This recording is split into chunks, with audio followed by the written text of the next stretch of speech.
Hello and welcome to Accelerate. I am Matt Stone. This is the podcast where we encourage and inspire CEOs, founders, and visionaries on their big leap journeys.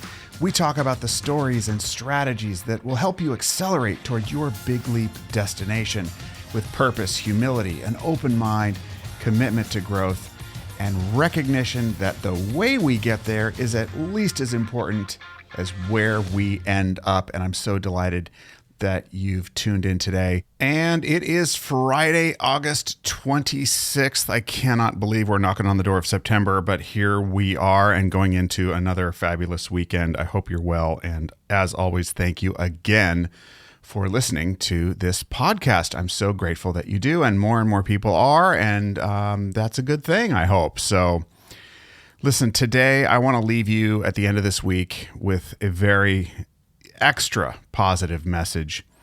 There was a story on CBS, and I want to share about it with you because there is nothing more powerful going into a weekend or going into a day without the power of gratitude. And so there's a really powerful project that's started by a young man named Teddy Droseros. And if you haven't heard about Teddy, he's got a 501c3 now. But let me tell you the story. So his mother had MS and suffered with that and then died of cancer prematurely. And he just had a really rough time. And about 10 years ago, he started journaling every single day. And what he would journal is what he was grateful for that day. And he had a lot of entries over 10 years, as you can imagine. And so he decided to put a book in a cafe called Astoria Coffee here in New York City with the title, Today I'm Grateful For. And people started writing, what they're grateful for, their gratitude affirmations in this book, and filled it up, and he got it back. And well, you can imagine this spread. So now the other books went in other cafes around the US, and Teddy got back something like 75,000 entries from people who wrote what they were grateful for in these books. And in the interview, he talks about the power of gratitude, and he talks about it as a practice, which is what I really liked about it. Because to feel grateful is great, but anything like this needs to be, it's a behavior. It's like mindset. If it's not a behavior, then it's not really a thing. So the gratitude, writing the gratitude in this case is the behavior, and then sharing it with others has a multiplying effect. He says that every time he picks, he's feeling bad, he can pick up this book and he definitely feels better. But it goes deeper than that. And this is the line I really liked. He said, gratitude helps you accept that which you cannot control. And I thought that was so beautiful. Gratitude helps you accept that which you cannot control. And there's so many things we can't control. In fact, most things we can't control. There's very little we can. So he has this movement from this young man practicing gratitude in a journal and then spreading it through cafes, starting in New York and going elsewhere, has an organization called Grateful Peoples. And he's now selling these, it's a 501c3 nonprofit, okay, but he's selling these gratitude books. And I love what he says here on his website. And again, I'll put a link to the website in the podcast description.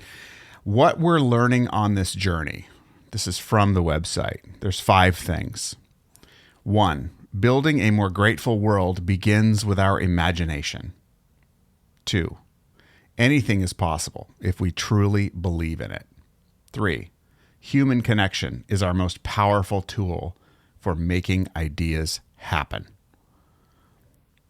4, we can never be in complete control of what happens to us, but we can always control how we feel about it.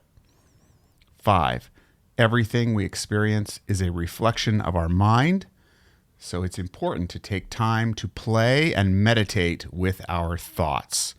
What a beautiful list. And I'm particularly taken with a couple of them, but one of them, human connection is our most powerful tool for making ideas happen.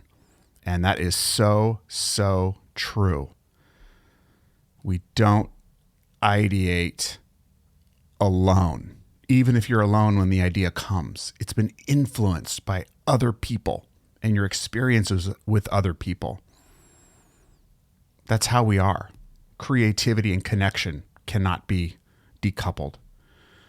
And that's part and parcel of what this podcast and what I'm all about.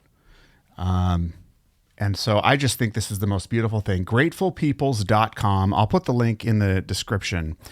But what a wonderful sentiment going into this weekend.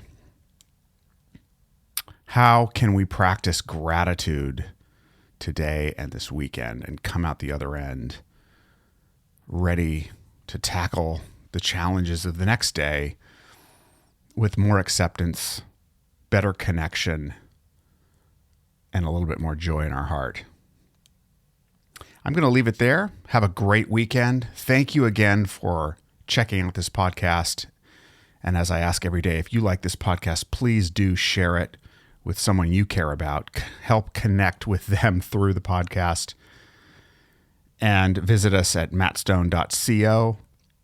Also at mattstoneco on Twitter, at mattstoneco on Instagram.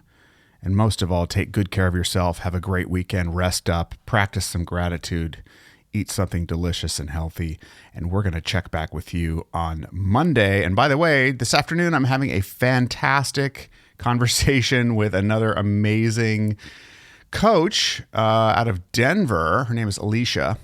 And I'll be sharing that with you probably, it may not be next week, it may be the week after. I'm not sure yet. I haven't decided, but she is a dynamo, and I know you're going to love that conversation. I'm already excited about it, and it's hours away. So, as always, thanks again for listening. Until next time, bye-bye for now.